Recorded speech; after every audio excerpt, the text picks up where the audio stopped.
আসসালামু আলাইকুম রহমতুল্লাহি ওয়া বারাকাতুহু। কোরআন হাদিসের আলোকে 5 ওয়াক্ত নামাজের পর দোয়া, আমল বা ওজিফা সমূহ। কোরআন ও হাদিস অনুযায়ী আজকে আলোচনা করব যে আপনি 5 ওয়াক্ত নামাজ পড়ার পর আপনি কি কি ওজিফা পড়বেন। প্রত্যেকটি কিতাবের দলিল দেওয়া হবে ইনশাআল্লাহ। আমরা সর্বপ্রথম নামাজের সালাম ফিরানোর সাথে সাথে রাসূলুল্লাহ সাল্লাল্লাহু আলাইহি সাল্লাম একবার এই দোয়া পাঠ করতেন। সেই দোয়াটি হলো আল্লাহু আকবার। হাদিস আব্দুল্লাহ ইবনে আব্বাস রাদিয়াল্লাহু তাআলা আনহু থেকে বর্ণিত। তিনি বলেন, আমি তাকবীর দ্বারা রাসূল সাল্লাল্লাহু আলাইহি সাল্লামের নামাজ সমাপ্তি সম্পর্কে অবহিত হতাম। বুখারী শরীফ, মুসলিম শরীফ, আবু দাউদ ও নাসাই শরীফের হাদিস। অতঃপর রাসূলুল্লাহ সাল্লাল্লাহু আলাইহি সাল্লাম 3 বার আস্তাগফিরুল্লাহ পাঠ করতেন। আস্তাগফিরুল্লাহ, আস্তাগফিরুল্লাহ। সাওবান রাদিয়াল্লাহু তাআলা আনহু থেকে বর্ণনা, তিনি বলেন, রাসূল সাল্লাল্লাহু আলাইহি সাল্লাম যখন সালাম ফিরাতেন তখন তিনি 3 বার পাঠ করতেন আস্তাগফিরুল্লাহ এবং একবার বলতেন আল্লাহুম্মা আনতাস সালাম ওয়া মিনকাস সালাম তাবারাকতা ইয়া জাল জালালি ওয়াল ইকরাম। এই কথা পাবেন কোথায়? মুসলিম শরীফ, আবু দাউদ, নাসাই, তিরমিজি শরীফ। 3 নম্বর আমল, হযরত কাব ইবনে উজরা রাদিয়াল্লাহু তাআলা আনহু থেকে বর্ণনা, রাসূলুল্লাহ সাল্লাল্লাহু আলাইহি সাল্লাম বলেন, যে ব্যক্তি নামাজ শেষে বাক্যগুলো পড়বে সে কখনো ব্যর্থ হবে না। আর সেই বাক্যগুলো হলো সুবহানাল্লাহ 33 বার, আলহামদুলিল্লাহ 33 বার, আল্লাহু আকবার 34 বার। পাবেন কোথায়? মুসলিম শরীফ, নাসাই শরীফ, তিরমিজি শরীফ। অপর হাদিসে এসেছে, রাসূল সাল্লাল্লাহু আলাইহি সাল্লাম বলেন, যে ব্যক্তি প্রত্যেক নামাজের পর সুবহানাল্লাহ 33 বার, আলহামদুলিল্লাহ 33 বার, আল্লাহু আকবার 34 বার পরে, এই হলো 99 বার। আর 100 বার পূরণ করতে এই দোয়া পড়ে, আল্লাহ ছাড়া কোনো ইলাহা নাই, তিনি একক, তার কোনো শরীক নাই, রাজত্ব তারই, সমস্ত প্রশংসা তারই, তিনি সব কিছুর উপর ক্ষমতাবান। তাহলে তার গুনাহসমূহ যদি সমুদ্রের ফেনারাশি পরিমাণ হয় তাহলে আল্লাহ পাক তাকে মাফ করে দিবেন। সহিহ মুসলিম শরীফের হাদিস। সুবহানাল্লাহ 33 বার, আলহামদুলিল্লাহ 33 বার, আল্লাহু আকবার 33 বার, এই হলো 99 বার। আর 100 বার পূরণ করতে নিম্নলিখিত দোয়াটি একবার পড়বেন, লা ইলাহা ইল্লাল্লাহু ওয়াহদাহু লা শারীকা লাহু লাহুল মুলকু ওয়া লাহুল হামদু ওয়া হুয়া আলা কুল্লি শাইইন কাদির। বাংলা উচ্চারণ দেওয়া আছে। নাম্বার 4, অতঃপর 100 বার এই দোয়াটি পড়বেন, সুবহানাল্লাহি ওয়া বিহামদিহি, সুবহানাল্লাহি ওয়া বিহামদিহি। চলুন তাহলে এই দোয়াটি পড়লে কি হবে। হাদিস হযরত আবু হুরায়রা রাদিয়াল্লাহু তাআলা আনহু থেকে বর্ণনা, রাসূলুল্লাহ সাল্লাল্লাহু আলাইহি সাল্লাম বলেছেন, যে ব্যক্তি সকাল সন্ধ্যা ফজরের পর মাগরিবের পর 100 বার পড়বে সুবহানাল্লাহি ওয়া বিহামদিহি, কিয়ামতের দিন তার চেয়ে উত্তম আর কারো হবে না। সুবহানাল্লাহ। অন্য হাদিসে এসেছে, আবু হুরায়রা রাদিয়াল্লাহু তাআলা আনহু থেকে বর্ণনা, রাসূলুল্লাহ সাল্লাল্লাহু আলাইহি সাল্লাম বলেন, যে ব্যক্তি সকাল সন্ধ্যা 100 বার সুবহানাল্লাহি ওয়া বিহামদিহি পড়বে তার গুনাহসমূহ মাফ করে দেওয়া হবে, যদিও তা সমুদ্রের ফেনারাশি পরিমাণ হয়। সহিহ বুখারী ও মুসলিম শরীফের হাদিস। নাম্বার 5, এই দোয়াটি 7 বার পড়বেন, আল্লাহুম্মা জিরনি মিনান নার, হে আল্লাহ আমাকে জাহান্নামের আগুন থেকে রক্ষা করো। এই দোয়া পড়লে কি হবে, পড়ার নিয়ম। হাদিস ইবনে মুসলিম রাদিয়াল্লাহু তাআলা আনহু বলেন, রাসূলুল্লাহ সাল্লাল্লাহু আলাইহি সাল্লাম আমাকে বলেন, তুমি ফজর সালাতের পরেই দুনিয়াবি কথা বলার আগে এই দোয়া 7 বার বলবে। তুমি যদি ওই দিনের মধ্যে মৃত্যুবরণ করো তাহলে আল্লাহ তোমাকে জাহান্নাম থেকে রক্ষা করবেন। অনুরূপভাবে তুমি যদি মাগরিব নামাজের পরে দুনিয়াবি কথা বলার আগে এই দোয়া 7 বার পড়ো তাহলে তুমি যদি ওই রাত্রে মৃত্যুবরণ করো আল্লাহ তোমাকে জাহান্নাম থেকে রক্ষা করবেন। এই হাদিসগুলো পাবেন কোথায়? আবু দাউদ শরীফ, সহিহ ইবনে হিব্বান শরীফ, নাসাই শরীফ, আস-সুনানুল কুবরাতে আপনারা এই হাদিসটি বা এই দোয়াটি পাবেন। চলুন তাহলে নাম্বার 6, অতঃপর একবার সাইয়্যিদুল ইস্তিগফার পাঠ করবেন। সেই সাইয়্যিদুল ইস্তিগফার হচ্ছে এই, আল্লাহুম্মা আনতা রাব্বি লা ইলাহা ইল্লা আনতা খালাকতানি ওয়া আনা আবদুকা ওয়া আনা আলা আহদিকা ওয়া ওয়া'দিকা মাস্তাতা'তু আউযু বিকা মিন শাররি মা সানা'তু আবু লাকা বিনি'মাতিকা আলাইয়া ওয়া আবু লাকা বিযামবি ফাগফিরলি ফাইন্নাহু লা ইয়াগফিরু যুনুবা ইল্লা আনতা। যদি আপনি আরবি না পারেন তাহলে এখানে বাংলা উচ্চারণ দেওয়া আছে, আপনি দেখে দেখে তা মুখস্থ করে নিতে পারেন। এর পাশাপাশি বাংলা অর্থ দেওয়া আছে, পড়তে পারেন, কোনো অসুবিধা নেই। এবার চলুন এই সম্পর্কে হাদিস। সাদ্দাত ইবনে আউস রাদিয়াল্লাহু তাআলা আনহু বলেন, রাসূলুল্লাহ সাল্লাল্লাহু আলাইহি সাল্লাম বলেন, এই দোয়াটি সাইয়্যিদুল ইস্তিগফার বা আল্লাহর কাছে ক্ষমা চাওয়ার শ্রেষ্ঠ দোয়া। যে ব্যক্তি এই দোয়ার অর্থের প্রতি দৃঢ়ভাবে বিশ্বাস রেখে দিনের বেলায় তা পাঠ করবে, সে যদি ওই দিন সন্ধ্যার আগে মৃত্যুবরণ করে তবে সে জান্নাতে হবে।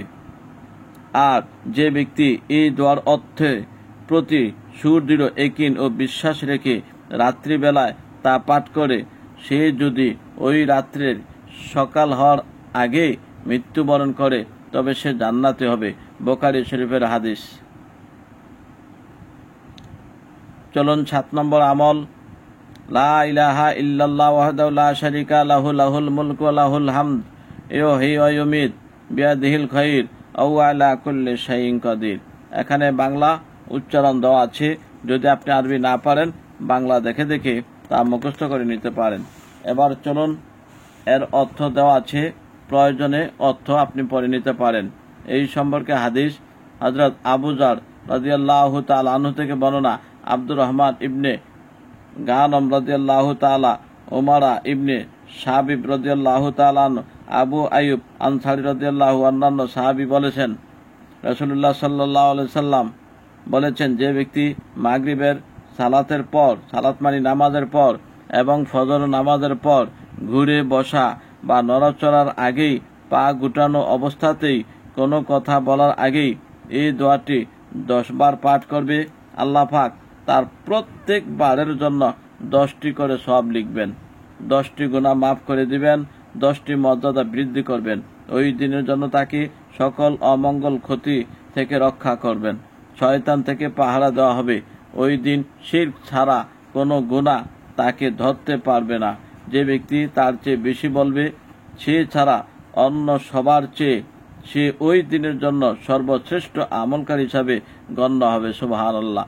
বিভিন্ন সহিহ হাসান সূত্রে হাদিসটি বর্ণিত। এই হাদিসটি পাবেন তিরমিজি শরীফ, নাসাই শরীফ, কিতাবুল আসার। প্রিয় দর্শক, চলুন তাহলে নাম্বার 8 আমরা এই দোয়াটি পড়ব। সুবহানাল্লাহি ওয়া বিহামদিহি আদাদা খালকিহি ওয়া রিদা নাফসিহি ওয়া জিনাতা আরশিহি ওয়া মিদাদি কালিমাতিহি। এখানে বাংলা উচ্চারণ দেওয়া আছে, অর্থ দেওয়া আছে। এই সম্পর্কে হাদিস উম্মুল মুমিনিন জুআইরিয়া রাদিয়াল্লাহু তাআলা আনহা বলেন, রাসূলুল্লাহ সাল্লাল্লাহু আলাইহি সাল্লাম ফজরের নামাজের পরে তাকে তার নামাজের স্থানে জিকিররত অবস্থায় দেখে বেরিয়ে যান। এরপর তিনি অনেক বেলা হলে দুপুরে আগে ফিরে এসে দেখেন তিনি তখনও ওই অবস্থায় তাসবিহ তাহলিলরত আছেন। তিনি বলেন, নবীজি সাল্লাল্লাহু আলাইহি সাল্লাম, তুমি কি আমার যাওয়ার সময় থেকে এই পর্যন্ত এভাবেই জিকিররত রয়েছ? তিনি বলেন, হ্যাঁ। তখন রাসূলুল্লাহ সাল্লাল্লাহু আলাইহি সাল্লাম বলেন, আমি তোমার কাছ থেকে বেরিয়ে যাওয়ার পর 4টি বাক্য 3 বার করে পড়েছি, সেই উপরের আয়াতগুলো। তুমি সকাল থেকে এই পর্যন্ত যত আমল করেছ সব কিছু একত্র যে সব হবে, এই 4টি বাক্যের সব একই রকম হবে। সহিহ মুসলিম শরীফের হাদিস। তাহলে আমরা এই দোয়াটি বেশি বেশি করে পড়ব। যেই দোয়াটি হলো এই, সুবহানাল্লাহি ওয়া বিহামদিহি আদাদা খালকিহি ওয়া রিদা নাফসিহি ওয়া জিনাতা আরশিহি ওয়া মিদাদা কালিমাতিহি। এরপর আমরা আয়াতুল কুরসি তেলাওয়াত করব। আল্লাহু লা ইলাহা ইল্লা হুয়াল হাইয়ুল কাইয়্যুম লা তাখুযুহু সিনাতু ওয়া লা নাওম লাহু মা ফিস সামাওয়াতি ওয়া মা ফিল আরদ মান যাল্লাযী ইয়াশফাউ ইনদাহু ইল্লা বিইذনি ইয়ালামু মা বাইনা আইদিহিম ওয়া মা খালফাহুম ওয়া লা ইউহিতুনা বিশাইইন মিন ইলমিহি ইল্লা বিমা শাআ ওয়াসি'a কুরসিয়ুস সামাওয়াতি ওয়াল আরদ ওয়া লা ইয়াউদুহু হিফযুহুমা ওয়া হুয়াল আলিয়্যুল আযীম। এখানে বাংলা উচ্চারণ দেওয়া আছে। যদি আপনি আরবি না পারেন বাংলা দেখে দেখে তা মুখস্থ করে নিতে পারেন। চলুন তাহলে এই সম্পর্কে হাদিস উবাই ইবনে কাব রাদিয়াল্লাহু তাআলা আনহু থেকে বর্ণনা। হাদিস শরীফে আছে, যে ব্যক্তি সকালে আয়াতুল কুরসি পাঠ করবে সে সন্ধ্যা পর্যন্ত জিন থেকে হেফাজত থাকবে। সুবহানাল্লাহ। এবং যে ব্যক্তি সন্ধ্যায় তা পাঠ করবে সে সকাল পর্যন্ত জিন থেকে হেফাজত থাকবে। সুবহানাল্লাহ। এই দোয়াটি পাবেন কোথায়? তাবারানী শরীফের হাদিস, বিভিন্ন হাদিসের মধ্যে এই কথা বর্ণনা করা আছে। আমরা অন্য একটি হাদিস শুনি। হযরত আবু হুরায়রা রাদিয়াল্লাহু তাআলা আনহু থেকে বর্ণনা, তিনি বলেন, রাসূলুল্লাহ সাল্লাল্লাহু আলাইহি ওয়াসাল্লাম বলেছেন, নিশ্চয়ই প্রত্যেকটি বস্তুর চূড়া রয়েছে। আল কোরআনের চূড়া হলো সূরা বাকারা। এতে এমন একটি আয়াত রয়েছে যা কোরআনের আয়াতসমূহের প্রধান, তা হলো আয়াতুল কুরসি। হযরত আবু হুরায়রা রাদিয়াল্লাহু তাআলা আনহু থেকে বর্ণনা, তিনি বলেন, রাসূলুল্লাহ সাল্লাল্লাহু আলাইহি ওয়াসাল্লাম বলেছেন, যখন তোমাদের কেউ বিছানায় যাবার ইচ্ছা করে সে যেন আয়াতুল কুরসি পাঠ করে। যে তা পাঠ করবে সে আল্লাহর নিকট থেকে নিরাপত্তা পাবে এবং সকাল পর্যন্ত শয়তান তার কাছে আসতে পারবে না। বুখারী শরীফের হাদিস। এছাড়া আরও ফজিলতের কথা আবি উমামা রাদিয়াল্লাহু তাআলা আনহু থেকে বর্ণনা, তিনি বলেন, রাসূলুল্লাহ সাল্লাল্লাহু আলাইহি ওয়াসাল্লাম বলেছেন, যে ব্যক্তি প্রত্যেক ফরজ সালাতের পর আয়াতুল কুরসি পাঠ করবে তার জান্নাতে প্রবেশ মৃত্যু ছাড়া আর কোনো বাধা থাকবে না। মিশকাত শরীফের হাদিস।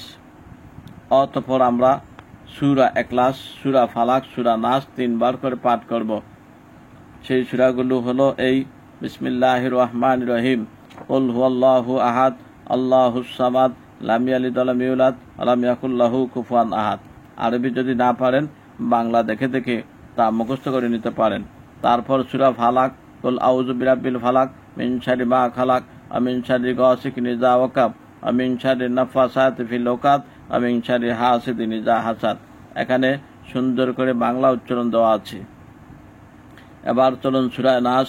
বিসমিল্লাহির রহমানির রহিম, কুল আউযু বিরাব্বিন নাস, মালিকিন নাস, ইলাহিন নাস, মিন শাররিল ওয়াসওয়াসিল খান্নাস, আল্লাযী ইউওয়াসওয়িসু ফি সুদুরিন নাস, মিনাল জিন্নাতি ওয়ান নাস। প্রিয় দর্শক, এবার চলুন বাংলা তরজমা দেখুন। যদি আপনি আরবি না পারেন বাংলা তরজমা দেখে দেখে তা মুখস্থ করে নিতে পারেন। এবার চলুন এর ফজিলত। মুআজ ইবনে আব্দুল্লাহ রাদিয়াল্লাহু তাআলা আনহু বলেন, রাসূলুল্লাহ সাল্লাল্লাহু আলাইহি ওয়াসাল্লাম বলেছেন, তুমি যদি সকালে সন্ধ্যায় 3 বার করে কুল হুয়াল্লাহু আহাদ তারপর মুআব্বিদাতাইন পাঠ করো, অর্থাৎ ওই 3টি সূরা, তবে তোমার আর কিছুরই দরকার হবে না। প্রত্যেক কিছু থেকে ইহাই তোমার জন্য যথেষ্ট হবে। হাদিসটি সহিহ। তাহলে এখানে তিরমিজি শরীফের কথা বর্ণনা আছে এবং এই হাদিসটি আবু দাউদ শরীফেও পাবেন ইনশাআল্লাহ।